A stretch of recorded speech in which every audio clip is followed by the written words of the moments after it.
I'm Mary Carrodo, and today let's work on a trumeau mirror.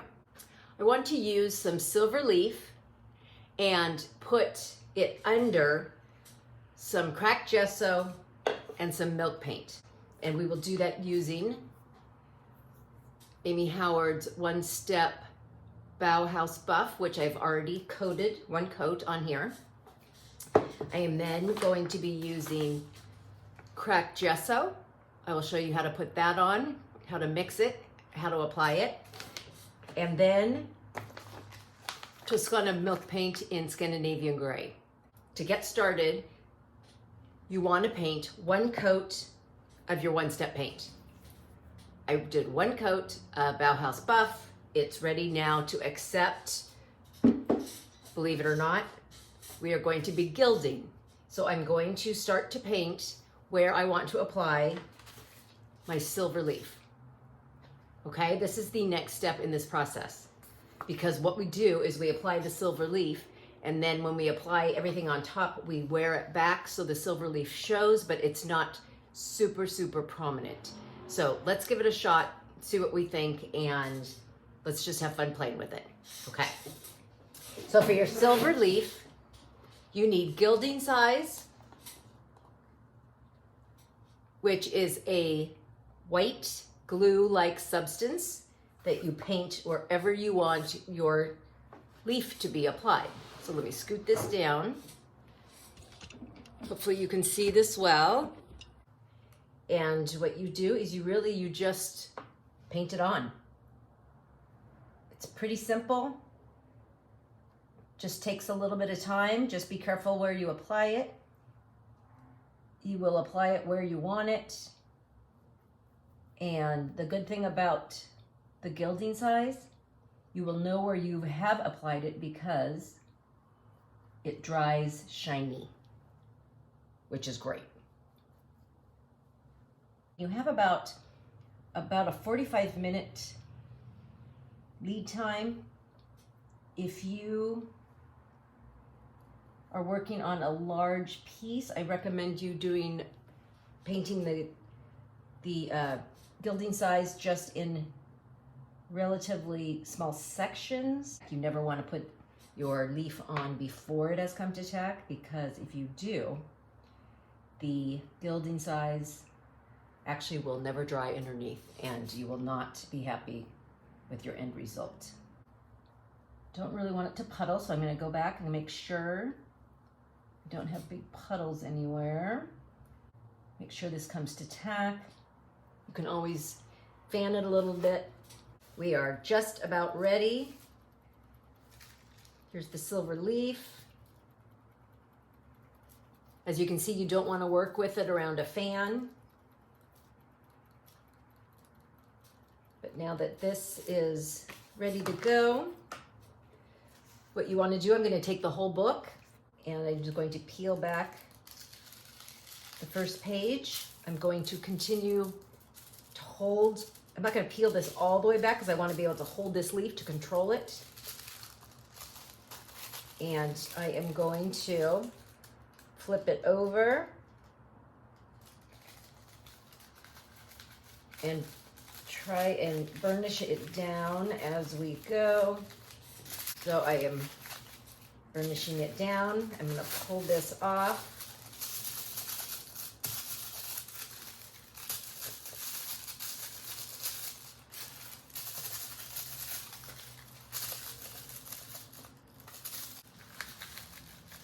Press it down as best you can so you feel like you're getting into the grooves. And we'll get this area.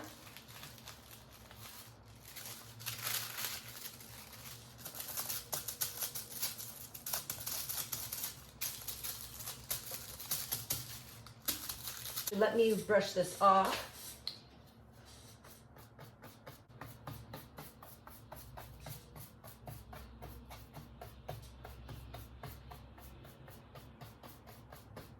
But let's continue on with this and we'll let it dry and we'll be ready for the next steps. Okay, it's time to work on the trim around the frame. Get all that scalloping.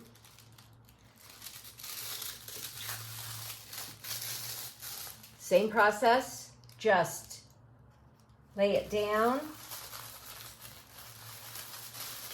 Do your best to get it down in there.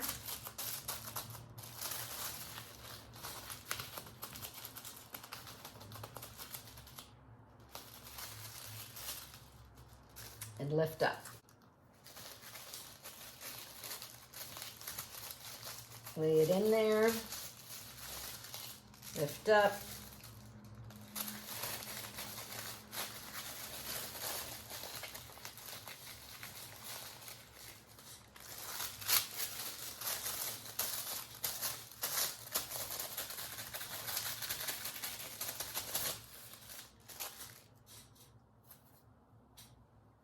And just keep going. Okay, we've got our silver gilt on. I am going to clean off the excess and we'll move on to the next step. Okay, the Trimo mirror now has all of its silver leaf everywhere that I want it. And we're going to move on to the next step, which is cracked gesso. This is the Amy Howard cracked gesso. I will show you how to mix it with water, and it will go over everything we've done. And then on top of that, we will do our milk paint. But before I even turn the camera down, I just want to welcome you to say hi and come on and share the video with 3 friends if you are interested in winning any of the products that I am using here today. So let's get ready. I'm going to turn the camera down and let's continue with the process. Okay. So I am going to mix some cracked gesso. This one is already open. And this is a powder form that you mix with just warm tap water. And you want to mix it to the consistency of sour cream. So I usually start with just mixing into a paste, so we can kind of get things dissolved, and then we'll go from there. This gives an underlayer to your milk paint that creates a very fine crack. It also, when you antique back the milk paint, some of this shows through. It's just a more authentic way to use milk paint, and it gives a little more texture. So it's a very authentic, very old world finish. So let's get this stirred. I'm going to show you how to apply this with a seawool sponge. You can use a chip brush if you'd like, but sometimes you can also just use a seawool sponge, and that will just give you a slightly different texture, but it actually works great. And I'm just going to start applying with my sponge.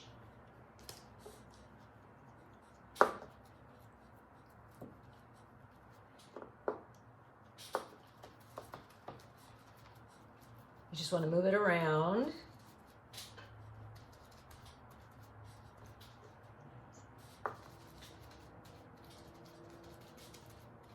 This will dry really white. It may not feel like it's thick when it's going on, but it really does dry very white. Just want to put it everywhere. If you want, you can get it a little more down into the deeper areas.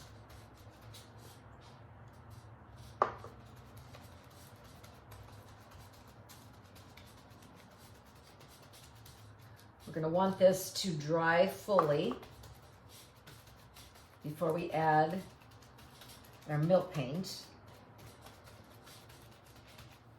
And this does dry with a bit of texture, and it dries hard, so you will probably have to come back and give it a light sanding, not to wear it away, but just to take down the really high points.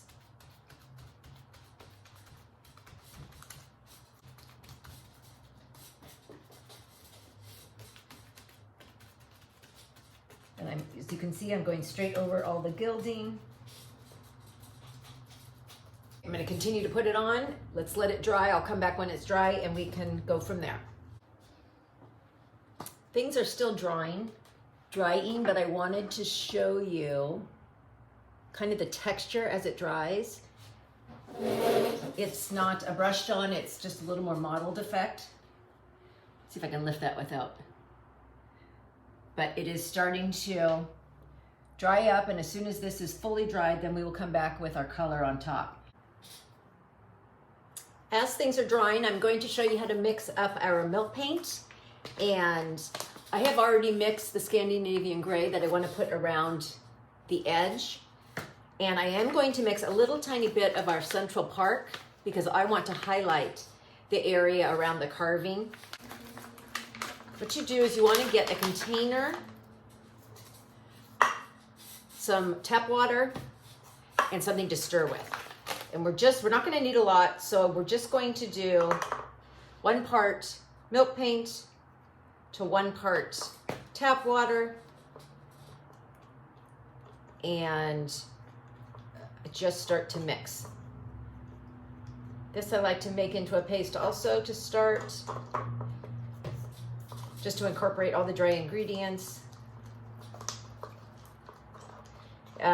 If you are wondering about the color, it does turn much darker when it's wet versus when it's dry. The paint will dry back to its original dry color, the powder form, and that is the color that will be on your piece, not the dark paint that you're working with. So don't forget, don't be afraid when this suddenly is looking extremely dark. It does dry much, much, much lighter, as you can see. So you want to really mix your milk paint. Make sure you get all the granules mixed. You can kind of hear the little crunchies in there. Just mix it well. Continue to stir it for a while. Really let it absorb. You may have the best luck if you mix your paint the night before. So mix it up. And as you continue to use your milk paint, it will settle. The water and the paint will separate, and you will get a very kind of thick consistency. I think of it like wet sand at the bottom of your paint. So every time you go to use your paint, make sure you re-stir it, you re-agitate it so that everything is very well incorporated. So here is our little bit of Central Park milk paint. Such a beautiful color. And our Scandinavian gray. And this is a very watery paint. This is not your typical paint. So be sure you do 1-to-1, make sure it's thin enough, and always work on the horizontal if you can, because it is a very runny paint and streaks will dry and show if you are painting with it standing up. Okay, things are dry and ready for us to move on. We now want to take a 400 grit sandpaper and very lightly, when you feel your surface, you want this to feel smooth as can be. I mean, granted, it's going to have some texture, but you don't want it to have little sharp pokes, because if this were very old, this would have really worn down.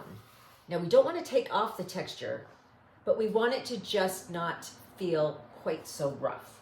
So just carefully use your 400 grit sandpaper and go over it. Just go over it everywhere. And use your hand to go back and feel it.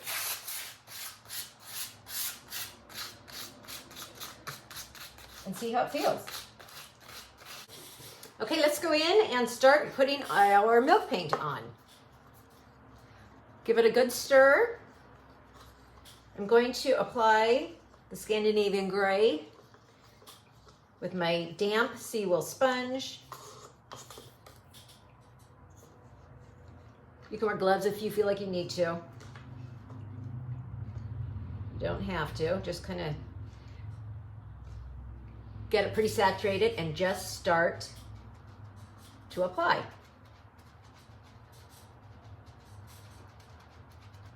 I'm going to apply this everywhere.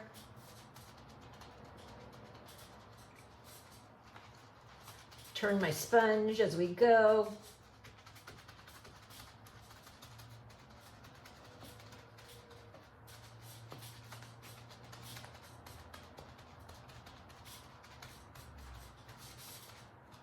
I'm going to try and avoid too many puddles.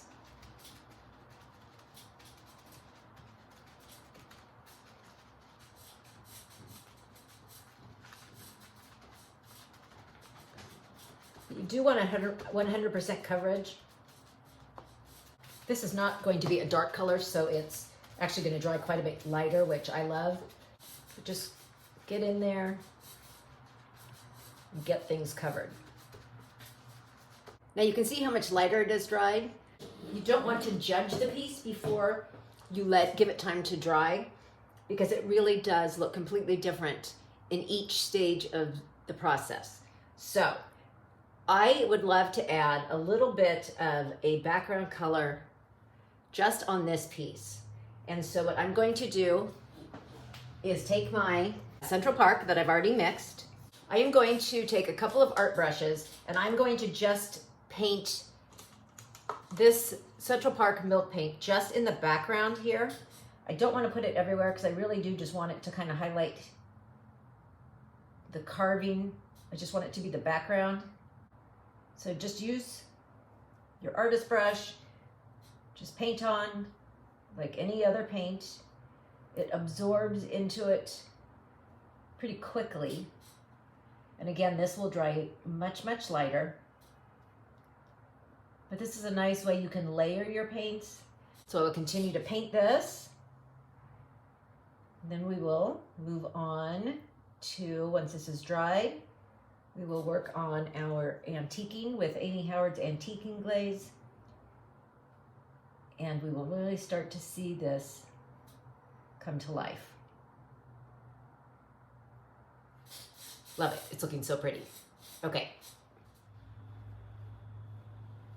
Okay, just keep going. You can rub off as much of the milk paint and gesso as you would like to expose the silver. As you can tell, this is where I thought the camera was rolling, but what I've done is used Amy Howard's Antiquing Glaze, poured it into a cup, dipped my seawool sponge, and you go with the Antiquing Glaze and your wet sponge, and you dab and you pull back some paint and you move the sponge around and you continue to pull off as much or as little paint as you want to expose the gesso and the silver gilding. Okay, I'm going to continue. Let's see how this dries and we will go from there. Things are ready for our final stages. We are now going to use Amy Howard's light wax, dark wax, and dust of ages.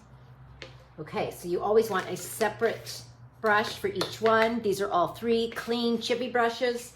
So we start with the light wax and a piece of cardboard. And this is a piece of cardboard, so I will offload onto here. But you want to load up your brush and get it nicely coated on your brush, but you also then want to offload so that you don't have clumps and you don't have too much. But you carefully add your wax everywhere. You can see I'm just kind of moving my wrists around. This also brings out, it gets into the milk paint and it brings out other colors. You see how it's even more mottled now? That's why you want to do this carefully and lightly and everywhere, but randomly too.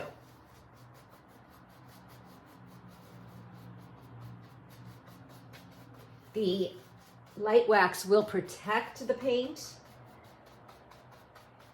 and when we are done, we will buff it to a very soft, beautiful sheen. Now feel it on your piece. Don't overdo it. And what I want to do now is let this white wax come to tack. And then we will add our dark wax. I'm just going to do this part for now, for the sake of the video, so that you don't have to watch the whole thing. But we want this to come to tack. And by feeling it, it won't feel as greasy when it's to tack. Let's just get this fanned off a bit.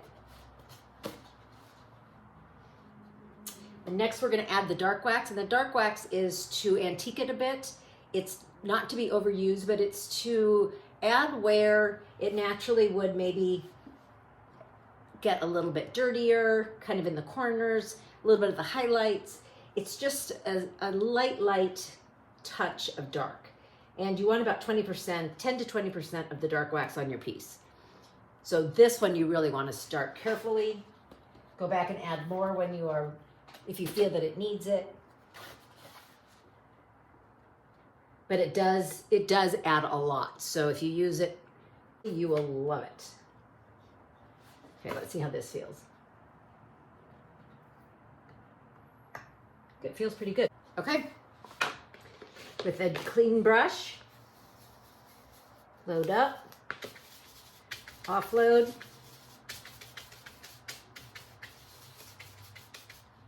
and carefully starting on the edges,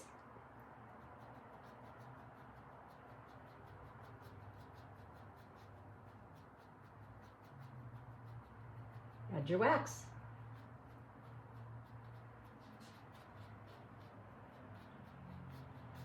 Come in just a bit on the inside.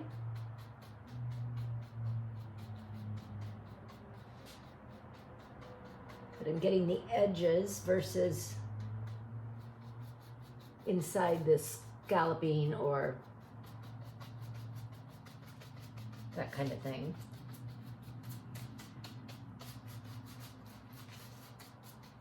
I'm going to lightly hit this relief.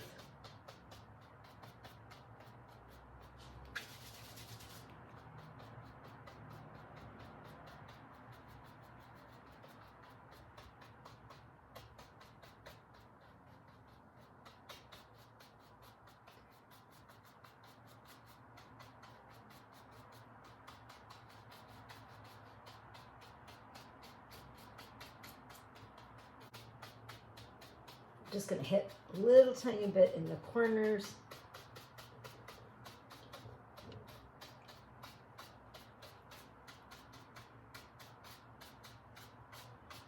The edges.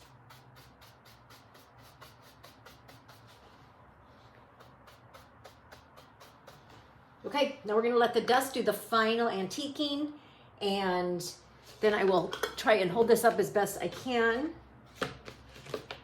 to show you the finished product.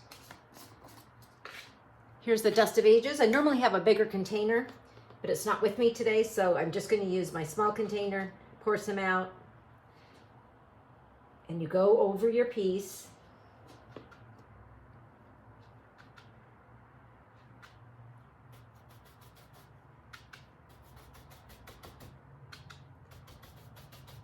Kind of hit it generously in areas where dust would collect.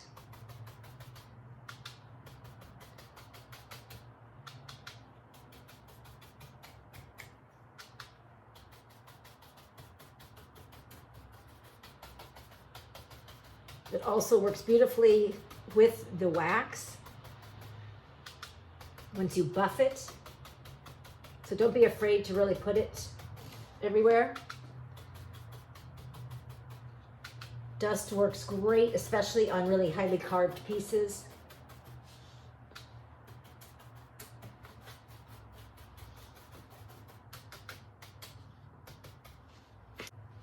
We are now going to take a soft, clean, lint-free rag, and we are going to buff. with a hit drag motion, we are going to buff this off.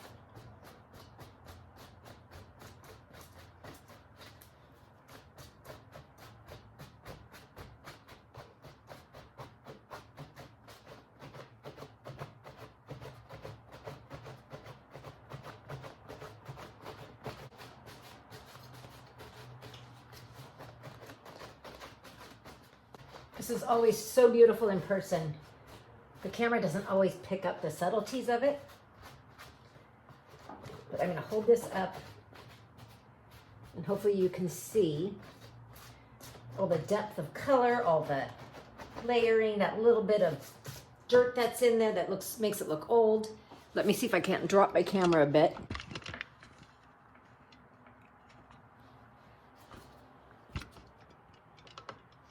There you go. I hope you can see that. So this is a process of applying your gilding underneath and then adding your layers of gesso and milk paint over the top, rubbing it back and exposing just those little hints of your metallic, which is super subtle and super beautiful. So once again, thank you so much for joining us. I hope you learned something today, or just hope it was a little refresh for you. If you have any questions, feel free to ask.